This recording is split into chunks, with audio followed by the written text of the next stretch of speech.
Zakari lalaki wa muda di awewe definisi karena itu salapan kawati partiannya ini saperti anu ngabalikeun pikeun dina usahana intinya Zakari lalaki wa muda di awewe tapi untuk turunkan dari mana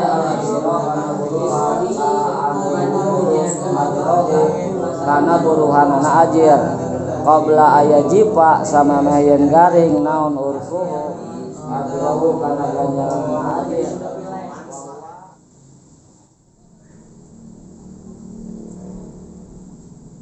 tahan apa?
Assalamualaikum warahmatullahi wabarakatuh. Kami Ustadz Aceng Bustomi, pimpinan Pondok Pesantren Anak Jalanan atau Al Hijrah Ibnu Sabil. Alhamdulillah berdirinya Pondok Pesantren ini dengan gratis tanpa dipungut biaya apapun, dan alhamdulillah para santri sudah berdatangan dan alhamdulillah mereka belajar dengan khusyuk. Minta doanya dari semua elemen masyarakat, dari semua dukungannya. Saya minta doanya yang terbaik buat saya. Semoga Allah memberikan ridhonya dan soleh kepada saya, sehingga saya bisa mendidik anak-anak tersebut di jalan Allah menuju akhirat yang rahmatan. Tujuannya pesantren ini untuk merekrut anak-anak yatim dan fakir miskin yang tidak mampu untuk mesantren gitu. Jadi mentok dalam biaya. Nah, insya Allah di sini makan gratis, tidak pakai biaya. Makanya saya mendidik anak-anak tersebut itu yatim piatu dan fakir miskin. Itu tujuan kami supaya anak-anak di Indonesia ini, khususnya di Kabupaten Garut, menjadi anak-anak yang Islami, yang religi, yang betul-betul taat kepada aturan Allah dan Rasulnya. Begitu. Dan berdirinya pesantren ini atas dasar penglihatan saya di lapangan, dikarenakan banyak orang-orang jalanan, orang-orang telantar. Saya di situ terketuk hati saya, dikarenakan mereka itu susah untuk mau belajar mengaji. Kemana kita menaung, kemana kita belajar untuk akhirat. Nah, saya rangkul semua itu dan saya bawa ke sini semua itu agar mereka bisa bersama-sama dengan saya belajar ilmu untuk menuju akhirat nanti, untuk menuju ridho Allah, menuju junjungan kami itu mencintai kami dan anak-anak yatimnya, karena anak yatim itu anaknya kandung Rasulullah SAW. Itu yang selama ini kami jalankan, dan alhamdulillah Allah memberikan jalan sampai sekarang. Allah memberikan jalan yang terbaik buat saya. Begitu. Oke Pak Ustadz, dalam soal pendidikan biasanya selalu ada masalah nih Pak. Kira-kira di sini sendiri ada kendala nggak untuk menjalankan ponpes ini? Kalau kendala sih ya ada, kendala tetap ada.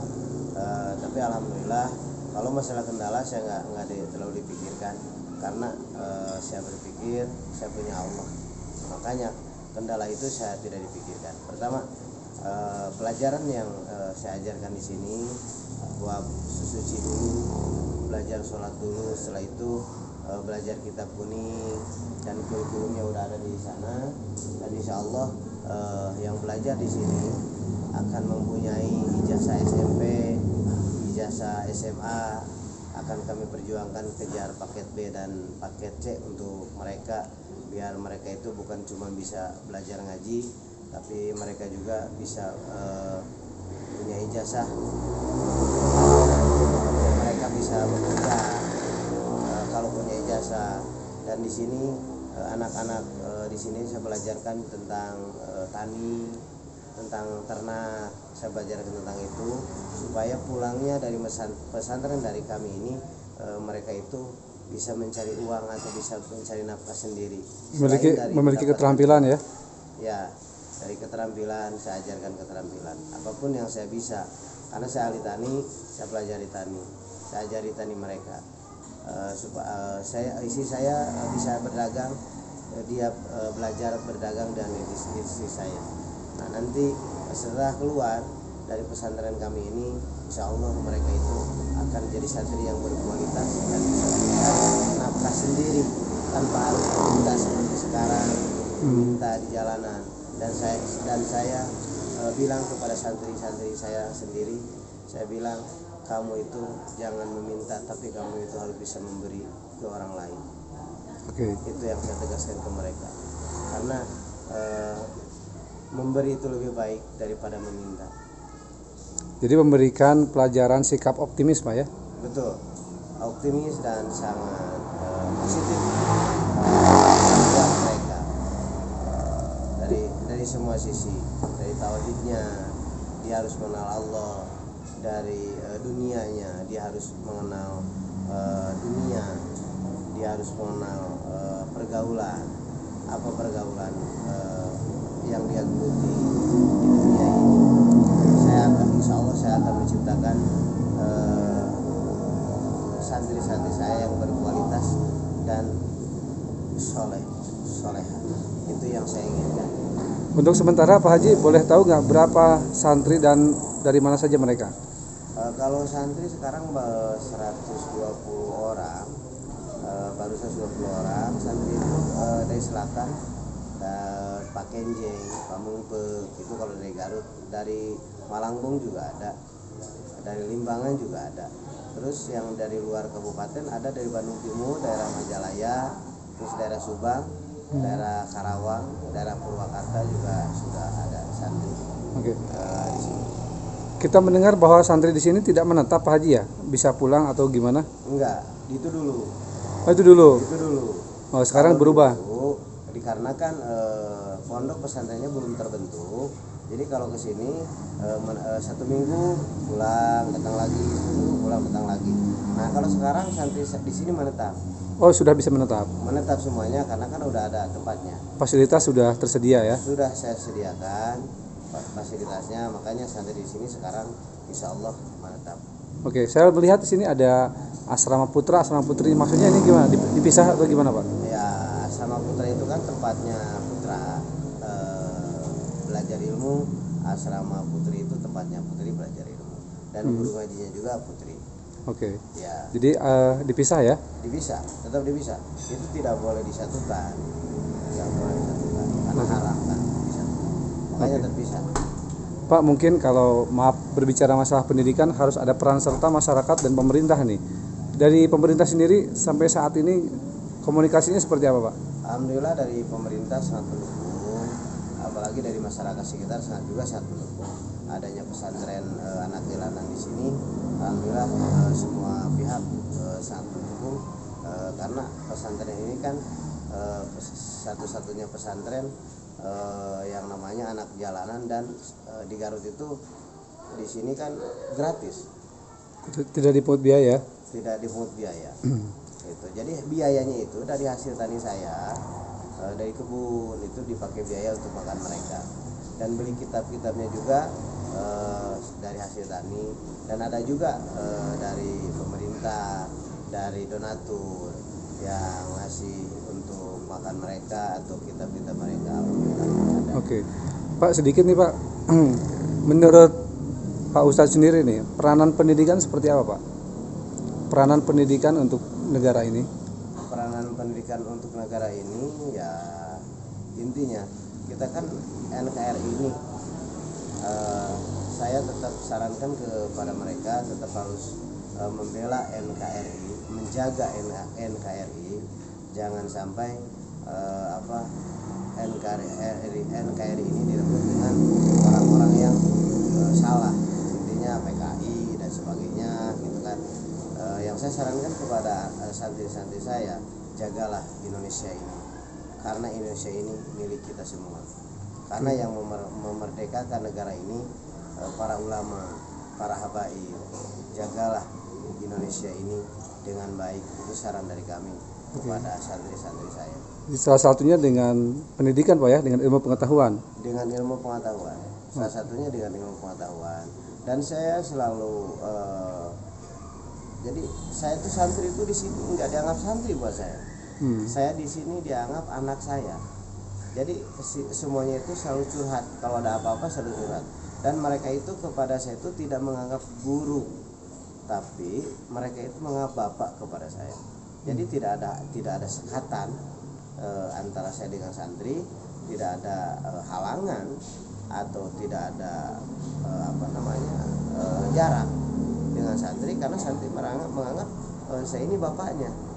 Jadi apapun yang dia minta, kalau nggak punya uang mau jajan, nah jadi dia minta langsung. Karena saya bilang kamu jangan minta duluan, kalau mau jajan minta aja sama saya sendiri. Makanya di sini pesantren di sini saya bukan gurunya, tapi saya sebagai bapak dari anak-anak yang mengaji di sini. Oke. Keren Pak. Nah kalau saya lihat tadi memang ada guru ngajinya berasal dari mana aja Pak? Kalau guru ngajinya itu dari beberapa pesantren, dari beberapa pesantren Kabupaten Garut. Kalau saya di sini mengajarkan khusus tauhid buat mereka.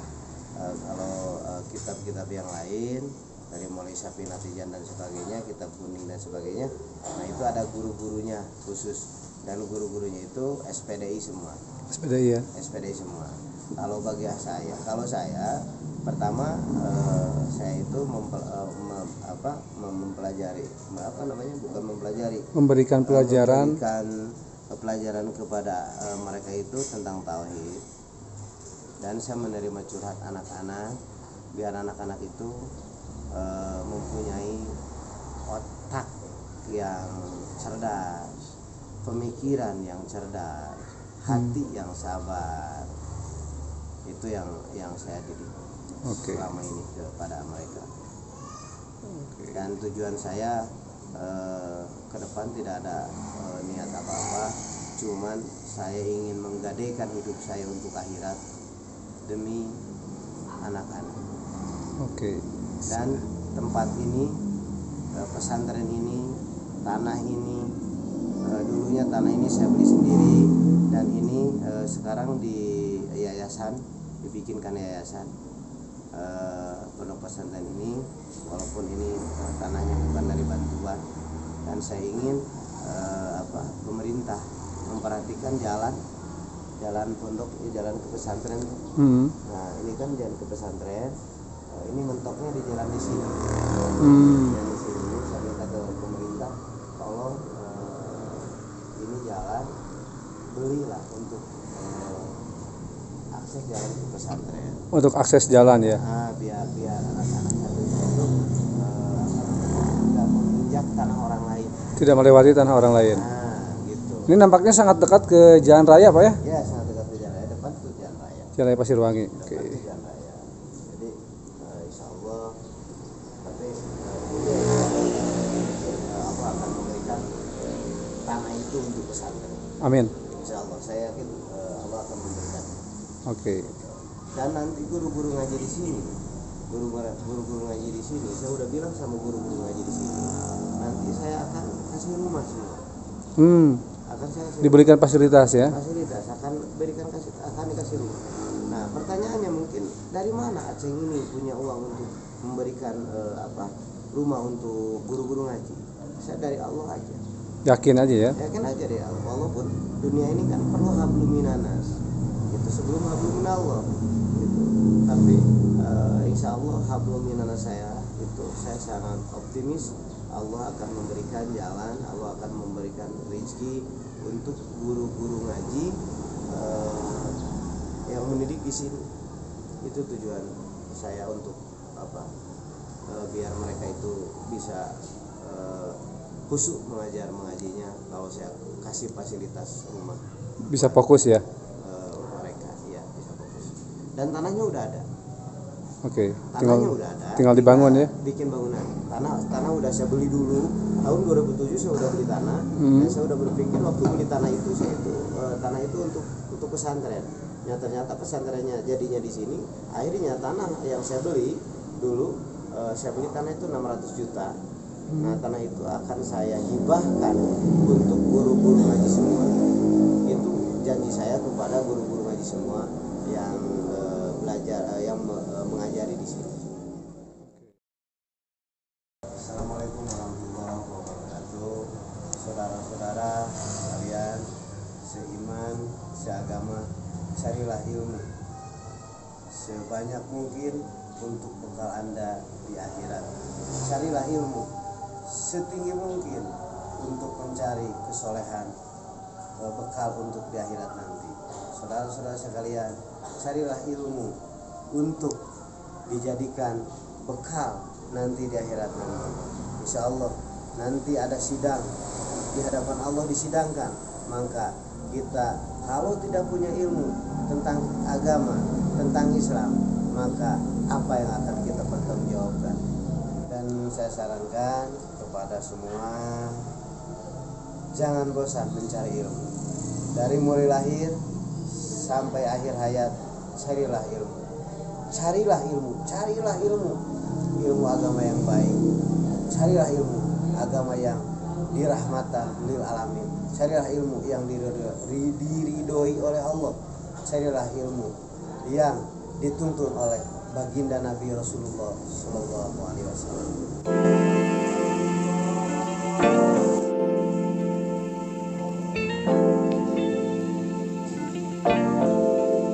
Terima